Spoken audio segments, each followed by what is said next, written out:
Sahabat Oase Rohani Katolik yang terkasih dimanapun Anda berada, apa kabar Anda semua? Semoga Anda tetap sehat, tetap penuh semangat, dan senantiasa bersyukur atas anugerah yang sudah Allah berikan. Apakah Anda hari ini sudah menyapa Bunda kita tercinta Bunda Maria? Santo Yohanes Paulus II mengatakan, perlu kiranya kita pertimbangkan bahwa hari Sabtu selalu memiliki nuansa khas Maria. Sahabat Oase Rohani Katolik yang terkasih, senang sekali saya Bernadette Esther bisa hadir kembali dan menyapa Anda dalam acara Oase Rohani Katolik edisi hari ini dalam Pekan Biasa ke-13. Kita akan mendengarkan firman Allah melalui nubuat Nabi Amos, juga Injil Suci menurut Matius. Hari ini kita akan mendengarkan renungan yang akan dibawakan oleh Romo Reynold Agustinus Sambolayuk OMI. Mari kita sapa beliau lebih dulu. Apa kabar Romo Rey? Puji Tuhan, baik Mbak Bei, sahabat Oase Rohani Katolik. Senang sekali bisa berjumpa lagi di dalam Oase Rohani Katolik pada kesempatan ini. Terima kasih Romo Rey senantiasa bisa hadir dan komitmen untuk menyapa para pencinta Oase Rohani Katolik. Kita mulai dengan doa pembuka yang akan dipimpin oleh Romo Rey. Baik, mari kita siapkan hati kita berdoa dalam nama Bapa dan Putra dan Roh Kudus. Amin. Allah Bapa kami yang maha baik di dalam kerajaan surga, tak henti-hentinya kami bersyukur atas segala kebaikan dan rahmat-Mu yang boleh kami alami dan kami rasakan di dalam kehidupan kami. Engkau memberi kami hari ini di mana Engkau boleh mengajak kami untuk mendengarkan firman-Mu dan merenungkannya, terutama bagaimana kami harus selalu membuka hati kami untuk dapat melakukan perubahan-perubahan agar hidup kami senantiasa boleh berkenan kepadamu. Bantulah kami, terutama di dalam Oase Rohani Katolik, lewat bacaan yang kami dengarkan dan kami renungkan, agar kami boleh senantiasa mendekatkan diri kepadamu. Berkatilah juga seluruh kehidupan kami yang kami serahkan ke dalam penyelenggaraan-Mu, demi Kristus Tuhan dan pengantara kami. Amin. Amin. Bapa dan Putra dan Roh Kudus. Amin. Sahabat Oase Rohani Katolik yang terkasih, antifon pembuka, pujilah nama Tuhan. Pujilah hai hamba-hamba Tuhan. Pujilah Tuhan, sebab Tuhan itu baik. Bermazmurlah baginya, sebab namanya indah. Bacaan dari Nubuat Amos bab 9 ayat 11 sampai 15. Tuhan bersabda, pada hari itu aku akan mendirikan kembali pondok Daud yang telah roboh. Aku akan menutup pecahan dindingnya dan akan mendirikan kembali reruntuhannya. Aku akan membangunnya kembali seperti di zaman dulu kala, supaya mereka menguasai sisa-sisa bangsa Edom dan segala bangsa yang kusebut milikku. Demikianlah sabda Tuhan yang melakukan hal ini. Sungguh, waktunya akan datang. Demikianlah sabda Tuhan, bahwa pembajak dan penuai akan susul menyusul. Demikian juga pengirik buah anggur dan penabur benih. Gunung-gunung akan mengalirkan anggur baru, dan segala bukit akan kebanjiran. Aku akan memulihkan kembali umatku Israel. Mereka akan membangun kota-kota yang lengang dan mendiaminya. Mereka akan menanami kebun-kebun anggur dan minum anggurnya. Mereka akan membuat kebun buah-buahan dan makan buahnya. Maka aku akan menanam mereka di tanah mereka, dan mereka tidak akan dicabut lagi dari tanah yang telah kuberikan kepada mereka. Sabda Tuhan Allahmu. Demikianlah sabda Tuhan. Syukur kepada Allah. Mazmur tanggapan dengan refren, Tuhan berbicara tentang damai kepada umatnya. Tuhan berbicara tentang damai kepada umatnya. Aku ingin mendengar apa yang hendak difirmankan Allah. Bukankah ia hendak berbicara tentang damai kepada umatnya dan kepada orang-orang yang dikasihinya, supaya mereka jangan kembali kepada kebodohan? Tuhan berbicara tentang damai kepada umatnya. Kasih dan kesetiaan akan bertemu. Keadilan dan damai sejahtera akan berpelukan. Kesetiaan akan tumbuh dari bumi dan keadilan akan merunduk dari langit. Tuhan berbicara tentang damai kepada umat-Nya. Tuhan sendiri akan memberikan kesejahteraan dan negeri kita akan memberikan hasil. Keadilan akan berjalan di hadapannya dan damai akan menyusul di belakangnya. Tuhan berbicara tentang damai kepada umat-Nya. Haleluya, haleluya. Domba-dombaku mendengar suaraku, sabda Tuhan. Aku mengenal mereka dan mereka mengikuti aku. Haleluya. Tuhan bersamamu. Dan bersama rohmu. Inilah Injil suci menurut Matius. Dimuliakanlah Tuhan. Sekali peristiwa, datanglah murid-murid Yohanes kepada Yesus dan bertanya, "Kami dan orang Farisi berpuasa, tetapi mengapa murid-muridmu tidak?" Jawab Yesus kepada mereka, "Dapatkah sahabat-sahabat mempelai laki-laki berduka cita selama mempelai itu bersama mereka? Tetapi akan tiba waktunya, mempelai itu diambil dari mereka. Dan pada waktu itulah mereka akan berpuasa. Tak seorang pun menambalkan secai kain yang belum susut pada baju yang tua, karena jika demikian, kain penambal itu akan mencabik baju itu, lalu makin besarlah koyaknya. Begitu pula anggur yang baru tidak diisikan ke dalam kantong kulit yang tua, karena jika demikian, kantong itu akan koyak, sehingga anggur itu terbuang dan kantong itu pun hancur. Tetapi anggur yang baru disimpan orang dalam kantong yang baru, dan dengan demikian terpeliharalah kedua-duanya." Demikianlah sabda Tuhan. Terpujilah Kristus. Ya, Romo Rey, dalam bacaan dari nubuat Amos yang kita dengar tadi, Nabi Amos mewartakan masa depan yang cerah bagi umat Israel. Tuhan akan membangun kembali dan memulihkan umat Israel.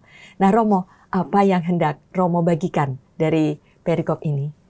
Ya, senang sekali bahwa kita mendengar nubuat Nabi Amos yang sangat positif, ya, tentang janji yang mana Tuhan akan memulihkan kehidupan umat Israel dan bahkan memberikan mereka suasana yang sungguh bahagia, damai, makmur, dan semua gambaran-gambaran yang indah.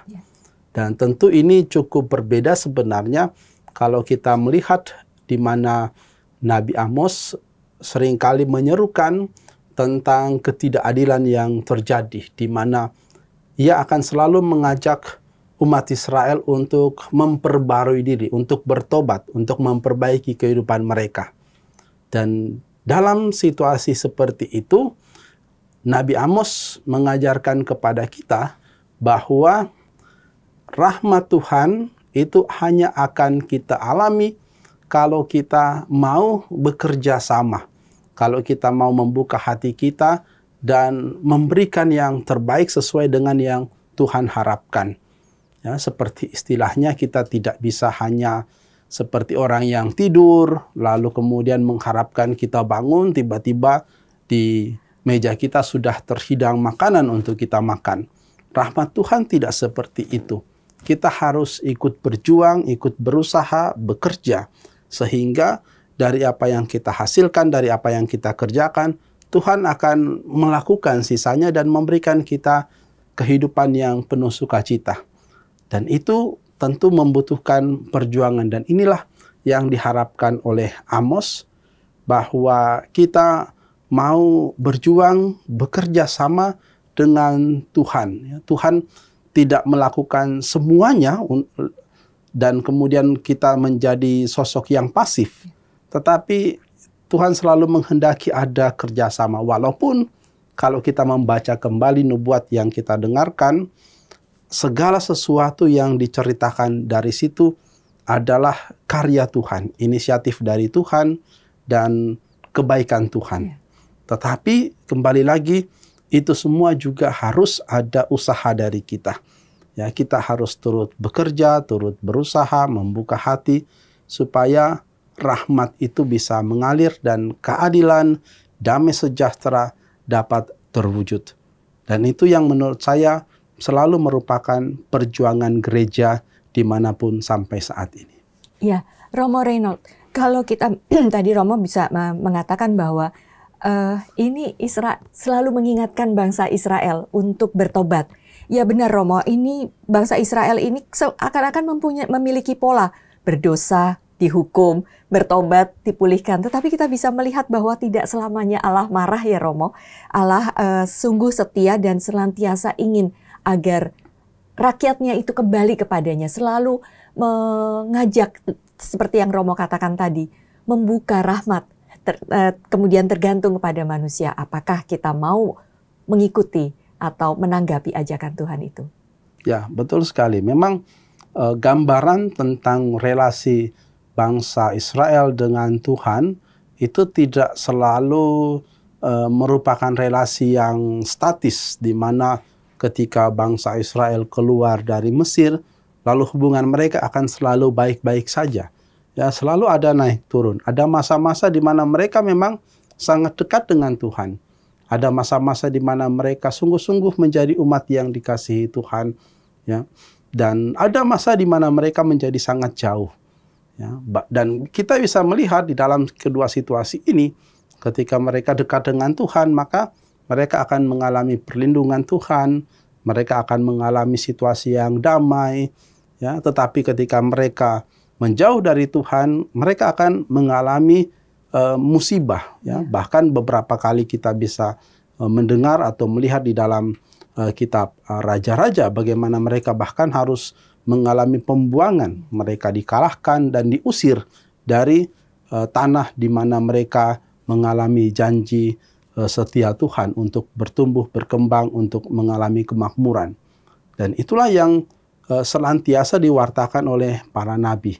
Nah, kehidupan bangsa Israel pada waktu itu sekarang menjadi kehidupan gereja. Ya, jadi apa yang terjadi di dalam perjanjian lama di mana relasi antara Allah dan bangsa Israel, sekarang itu menjadi relasi antara Allah dan gereja.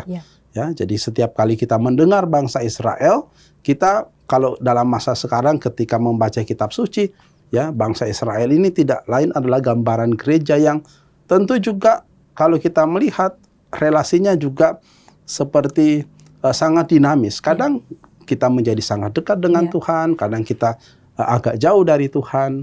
Tetapi kita selalu diingatkan bahwa di dalam situasi apapun Tuhan tidak pernah meninggalkan kita.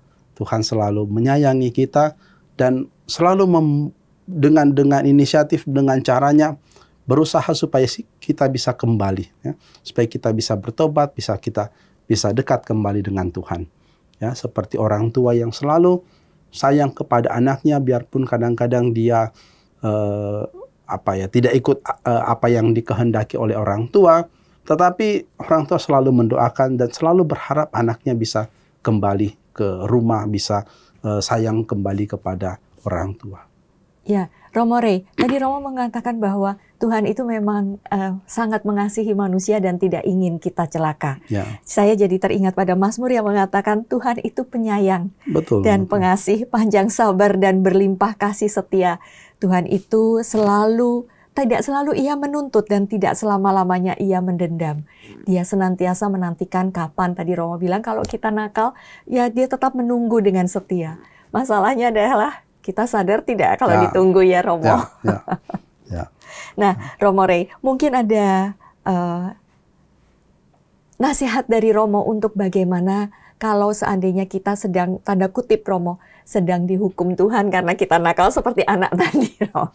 Ya, istilah dihukum Tuhan menurut saya kurang pas. Walaupun kadang-kadang ya Mbak Be memberi kutipan. Ya, karena menurut saya sendiri ya kadang-kadang juga orang mengatakan bahwa ini hukuman dari Tuhan. Ya.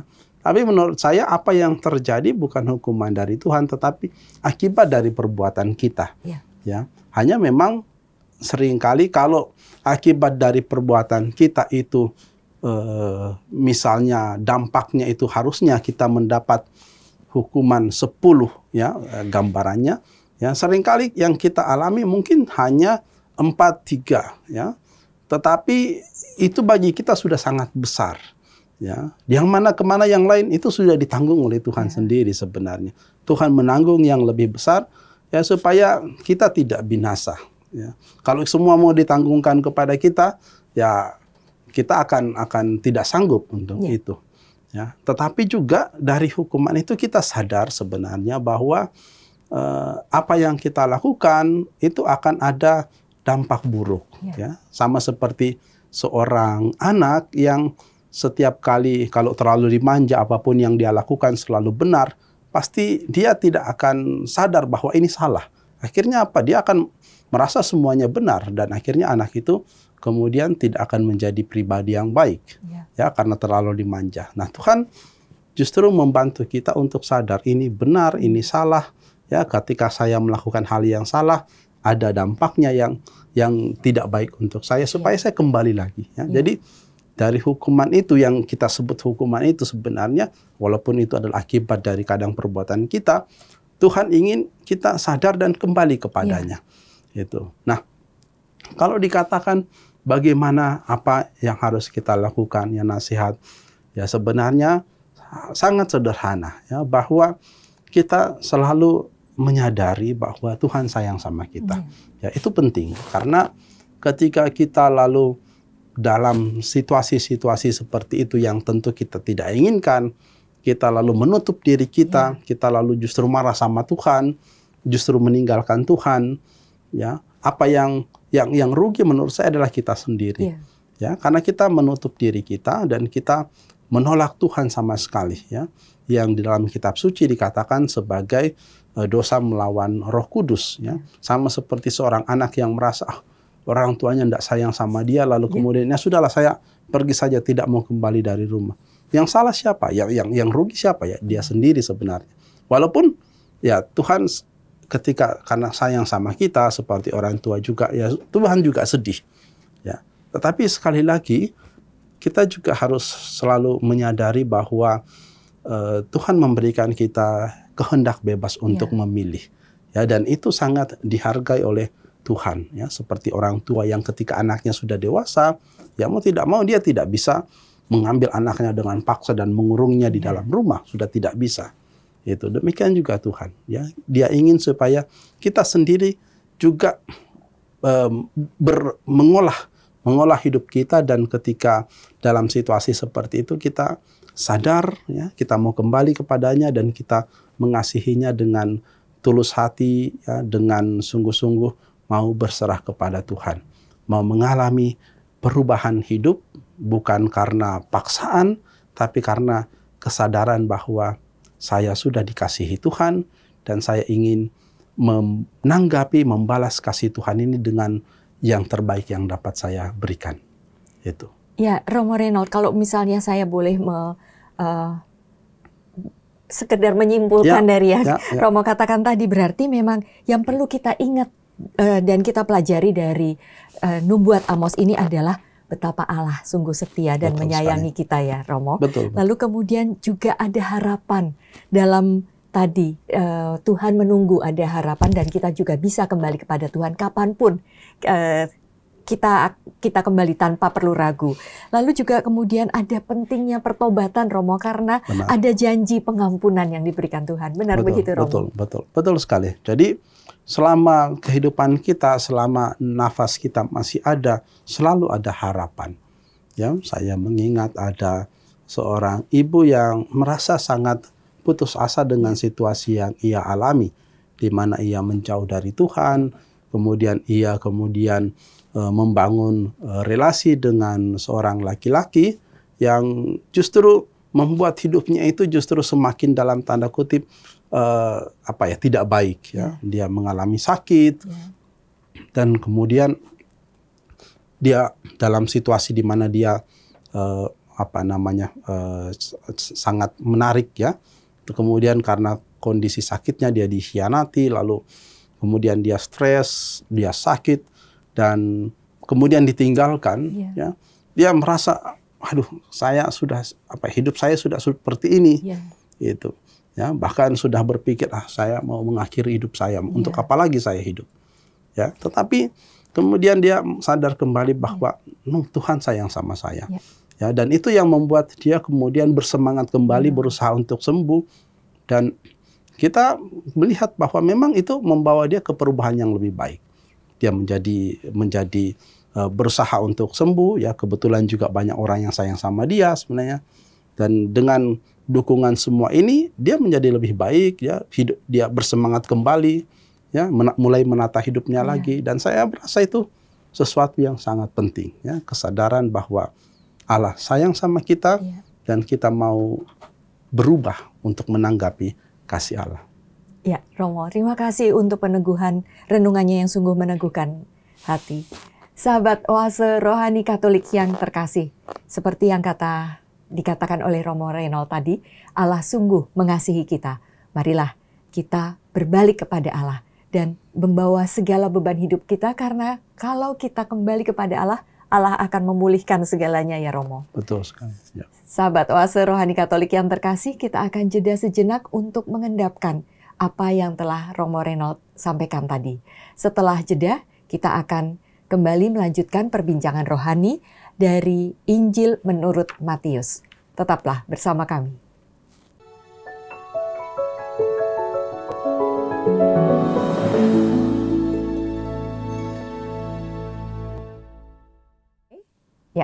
Sahabat Oase Rohani Katolik yang terkasih, terima kasih Anda masih bersama kami, Romo Reynold Agustinus Sombolayuk OMI dan saya Bernadette Esther.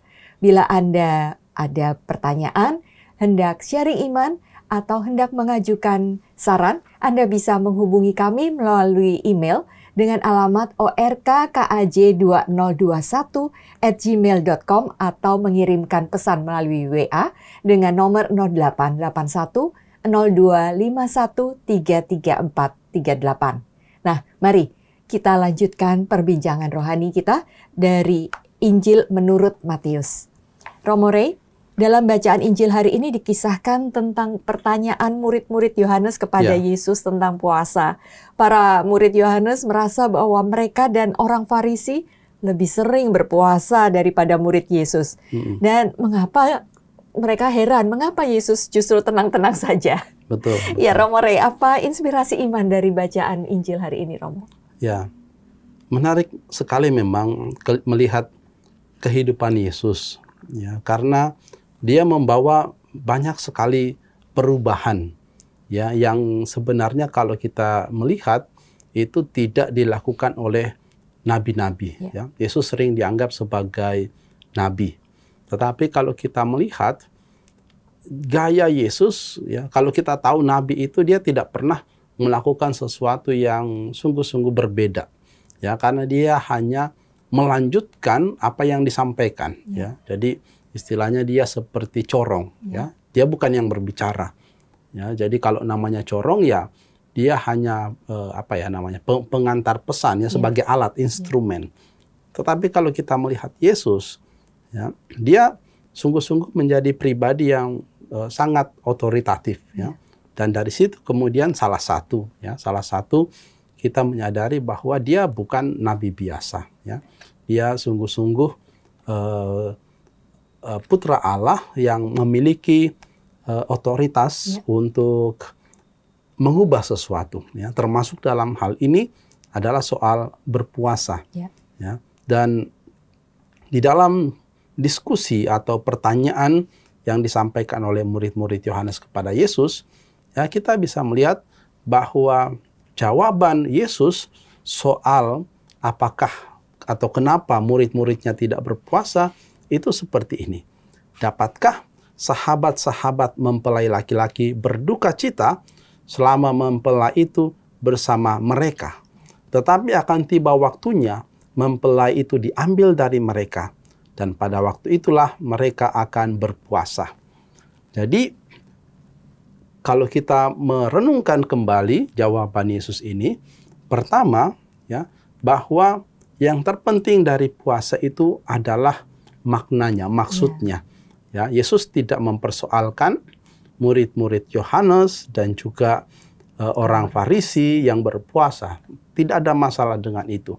Ya, tetapi mengapa murid-muridnya tidak berpuasa, itu ada alasan di belakangnya. Ya, Yesus tidak mengatakan bahwa puasa itu jelek. Tidak, ya. Bahkan dia mengatakan bahwa akan tiba waktunya mempelai itu diambil dari mereka, dan pada waktu itulah mereka akan berpuasa. Jadi jelas di situ bahwa puasa itu mesti ditempatkan selalu di dalam situasi, di dalam konteks, ya. Kalau kita sebagai seorang Katolik, ya, kita mempunyai masa-masa puasa, yaitu masa Prapaskah, itu ya, kita menggunakan kesempatan itu untuk mengalami pertobatan, untuk sungguh-sungguh mau mendekatkan diri kepada Tuhan, melakukan siri dan segala macam hal. Dan salah satu caranya adalah berpuasa. Nah, tetapi juga setiap hari Jumat sebenarnya di dalam hukum gereja itu kita diajak untuk berpuasa, ya, supaya kita dapat menghayati penebusan Kristus di dalam kehidupan kita. Ya.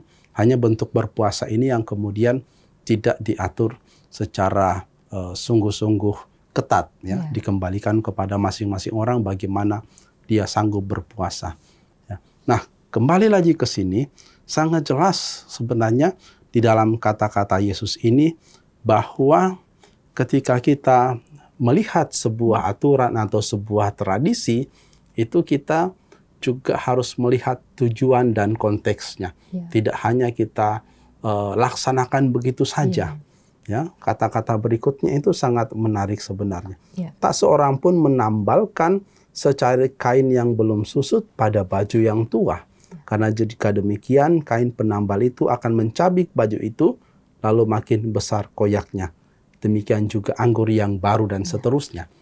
Ya, artinya kita harus senantiasa melihat, ya, konteks dan tujuan seperti yang saya katakan, dan itulah yang juga kita lakukan dengan misalnya kita melihat aturan gereja kitab hukum kanonik yang menjadi aturan yang universal, ya. Dan aturan ini walaupun dia bersifat universal, dia menjadi sangat apa istilahnya, tidak bisa mengatur segala-galanya karena masing-masing daerah punya situasi yang khusus.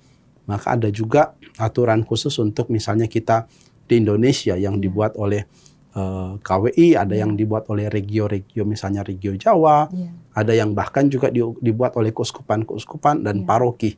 Ya, sampai paroki pun membuat ada aturan-aturan masing-masing. Karena persis kita sungguh-sungguh tahu masing-masing tempat punya situasi-situasi sendiri. Ya, dan disinilah kembali lagi kita senantiasa diajak untuk melihat, ya, apa sebenarnya maksud dari sebuah tradisi, dari sebuah aturan, dari sebuah kebiasaan. Ya, apakah membawa kebaikan untuk kita, untuk masyarakat, atau justru membebani? Kalau membawa kebaikan, oke, kita lanjutkan, kita teruskan. Tapi kalau itu justru membebani atau bahkan kehilangan maknanya, nah ini kita lihat kembali. Ya, dan ini yang senantiasa sebenarnya kalau kita lihat, Yesus itu menginginkan gereja itu menjadi gereja yang hidup, yang fleksibel. Fleksibel bukan berarti, oh kalau begitu saya mau apa saja terjadi, bukan. Tapi bahwa aturan, kebiasaan, tradisi, ya, kalau bisa membantu kita untuk mendekatkan diri kepada Tuhan, bukan menjadi sesuatu yang menjauhkan kita.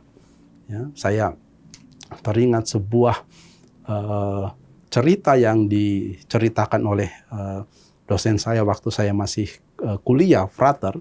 Ya, dia menceritakan ada dalam sebuah biara ada sebuah kegiatan doa, ya, biara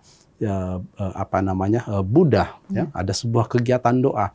Dan pada waktu itu setiap kali mereka berdoa ada selalu kucing hitam yang ribut, ya. Kita bisa membayangkan, ya, kadang-kadang ada, kalau ada hewan ribut seperti itu pasti kan mengganggu.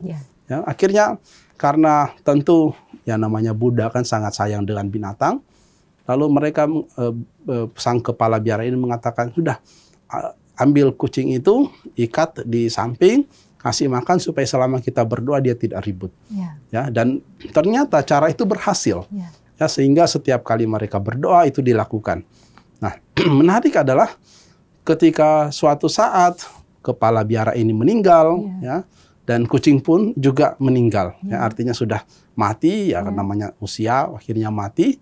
Ya, tapi dipandang bahwa ini menjadi sebuah kebiasaan. Akhirnya mereka mencari kucing hitam, setiap kali berdoa harus ada kucing hitam yang diikat di tiang supaya istilahnya itu sudah kebiasaan dan dikatakan, kalau doa ada kucing hitam pasti doanya manjur. Nah, ini yang kembali lagi kita akhirnya dari cerita ini kita bisa melihat sebuah kebiasaan yang akhirnya dilakukan terus-menerus tanpa memahami maksud dan tujuannya.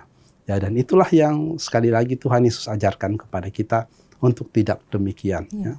Supaya kita selalu bisa belajar untuk membantu kita, aturan membantu kita, kebiasaan, tradisi untuk mendekatkan diri kepada Tuhan. Ya, Romo Rey, Romo pasti tidak jarang juga mendapat pertanyaan yang tentang keresahan seputar ketepatan sebuah ritual. Apakah harus berdoa novena pada jam yang sama? Lalu kemudian apakah harus berdiri atau berlutut?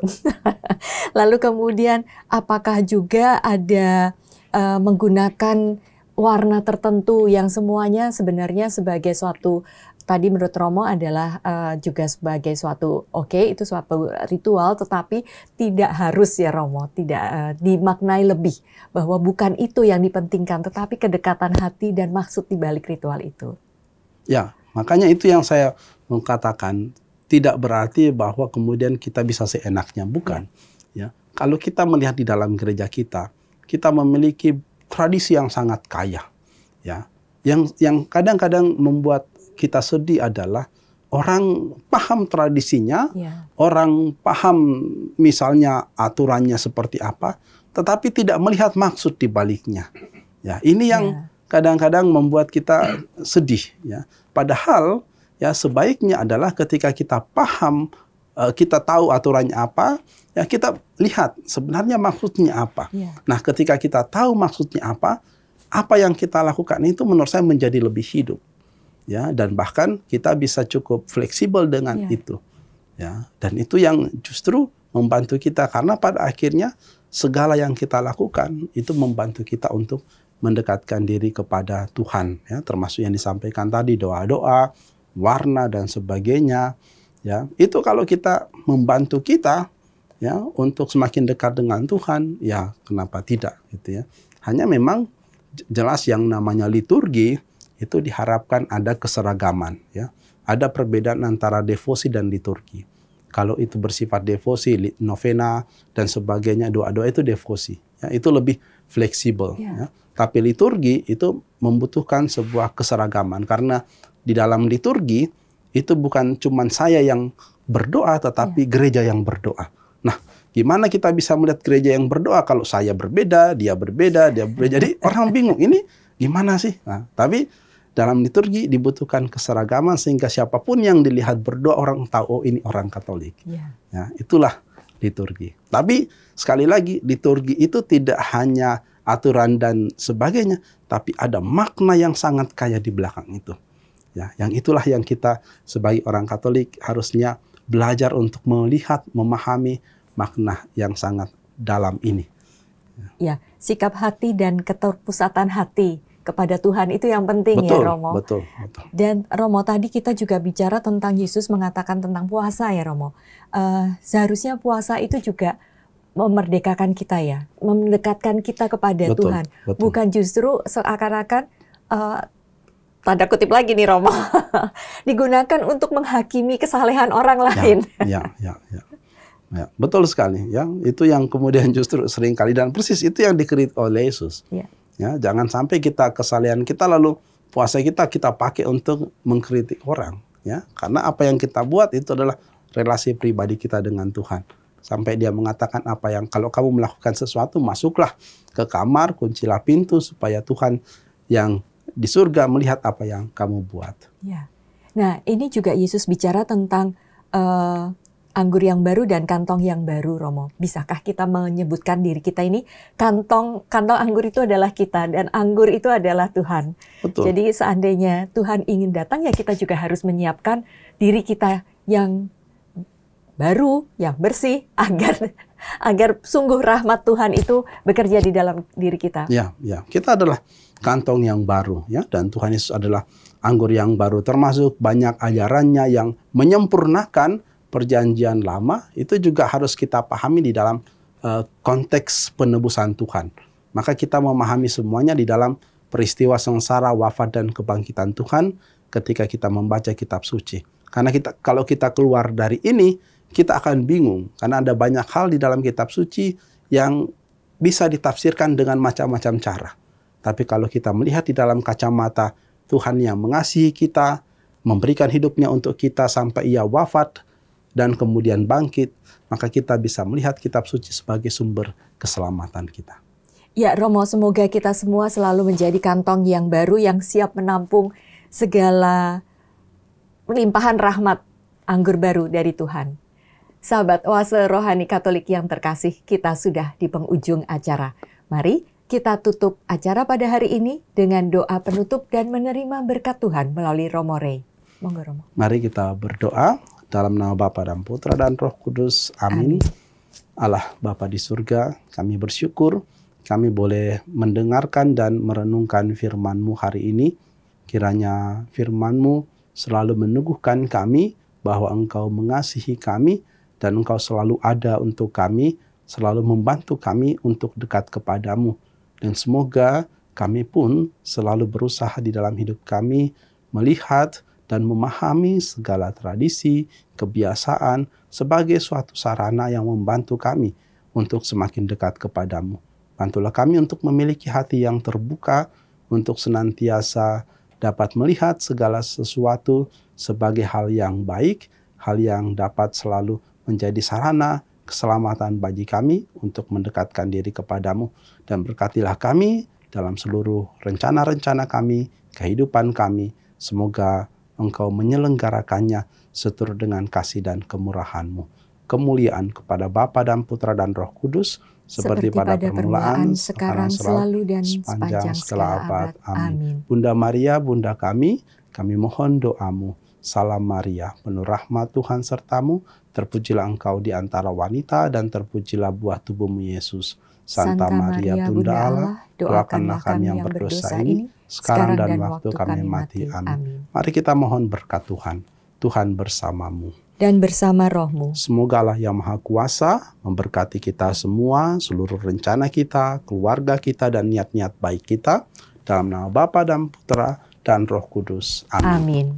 Sahabat Oase Rohani Katolik yang terkasih, dengan demikian usai sudah acara kita pada hari ini. Saya Bernadette Esther dan Om Renol.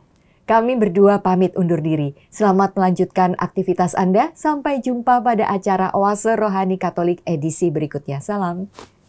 Terima kasih, Romo. Terima kasih.